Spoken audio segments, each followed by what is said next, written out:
അപ്പം ഞാൻ ചായ കുടിക്കാനായിട്ട് കുഞ്ഞിൻ്റെ അടുത്ത് വന്നിരിക്കുകയാണ് കേട്ടോ. അപ്പോൾ ഒരുത്തൻ ഇത് കണ്ട് സഹിക്കാൻ വയ്യാതെ അവിടെ നിന്ന് കുറയ്ക്കുന്നുണ്ട്.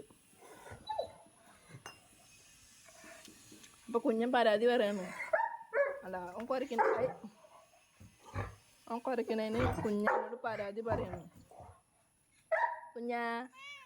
എന്താണ് പ്രശ്നം? ആള് ശരിയല്ലല്ലോ? അല്ലല്ലോ?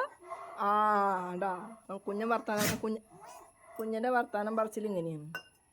ഉണ്ടാ കുഞ്ഞെന്നെ നോക്കണ്. ഓൻ ശരിയല്ല എന്നാണ് കുഞ്ഞൻ പറയണത്. ഉണ്ടാ കുഞ്ഞാ മീൻകാരൻ വരാനായി എപ്പോഴാ വരിക?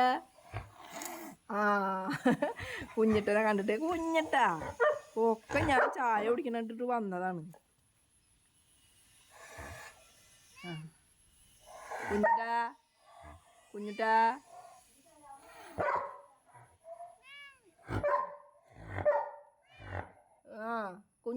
അല്ല കുഞ്ഞിന് പാപ്പ് വേണ്ടേ? വേണ്ട? ഓൻ ഇവിടെ വന്ന് നിൽക്കണേനാ പറയണേ. എടാ ആ കുട്ടീനെ ബുദ്ധിമുട്ടിക്കരുതട്ടാ. കുഞ്ഞുട്ട ഒരുത്തൻ ബഹളം വയ്ക്കുന്നുണ്ടില്ലേ? കുഞ്ഞാ രണ്ടെണ്ണത്തിൻ്റെ പേര് ഒരേപോലെ കാരണം കൊണ്ട് നിവൃത്തിയില്ല. കുഞ്ഞാ എന്താ പ്രശ്നം? ഇവനെ അടിക്കണോ? വേണ്ടല്ലോ. പാവാണ്, എങ്ങനെയും ജീവിച്ചു പോയിക്കോട്ടെ. അവൻ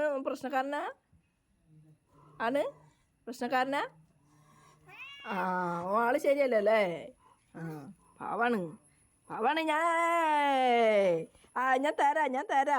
അപ്പോൾ ഓനെ അങ്ങോട്ട് കഴിഞ്ഞപ്പുറം എന്നാ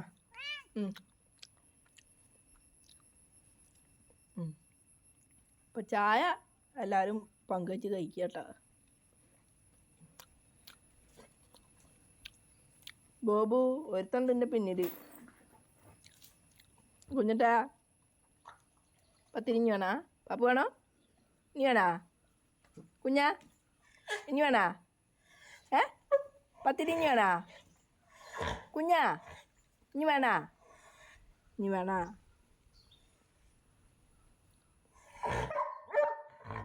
അയ്യോ ഒരുത്തനെ കൊണ്ട് ഒരു സ്വൈര്യമില്ല. കുഞ്ഞിട്ടനൊരു പ്രശ്നമുണ്ട്. എന്താ അറിയോ? കുഞ്ഞിട്ടൻ ആള് കാഴ്ച കുറവുള്ള ആളാണ് കേട്ടോ. അപ്പോൾ അതാണ് കുഞ്ഞിട്ടനൊരു സിമ്പതി. ഇപ്പോൾ എൻ്റെ കുഞ്ഞുട്ടനൊരു കാഴ്ച കുറവുള്ള കാരണം, കാഴ്ച കുറവ് വെച്ചാൽ നല്ല കാഴ്ച കുറവാണ്, ചെറിയ രീതിയിലൊന്നല്ല. അപ്പോൾ അവനൊരു പാവാണ്. അപ്പോൾ ഇതാണ് ഇവിടുത്തെ ഒരു വില്ലൻ ഇവനാണ്. ബെൽറ്റ് കെട്ടി കൊടുക്കണത് മുഴുവൻ പല രീതിയിലാക്കിയിട്ട് പൊട്ടിച്ചിടും. ഇവനാണ് ഇവിടുത്തെ വില്ലൻ. അതായത് ശബ്ദം കണ്ട എൻ്റെ കയ്യിൽ തിന്നണത് കണ്ടിട്ടുള്ള അഭ്യാസം. അപ്പോൾ അതൊക്കെ ഓന് കുറേ കൊടുത്ത് എന്നിട്ടാണ് ഈ അഭ്യാസം. അപ്പം ഞാൻ മറ്റോർക്ക് കൊടുക്കണതിൻ്റെ പ്രശ്നം പോരാണ്. അപ്പം പോരിൻ്റെ ഉസ്താദാട്ടാ. പേര് ബോബുന്ന്, സ്വഭാവം അസൂയും. അവൻ്റെ തിന്നലൊക്കെ കഴിഞ്ഞിട്ടാണ് കേട്ടോ ഇരിക്കുന്നത്. എത്ര കയറും ബെൽറ്റും ഒക്കെ പൊട്ടിച്ചറിയോ?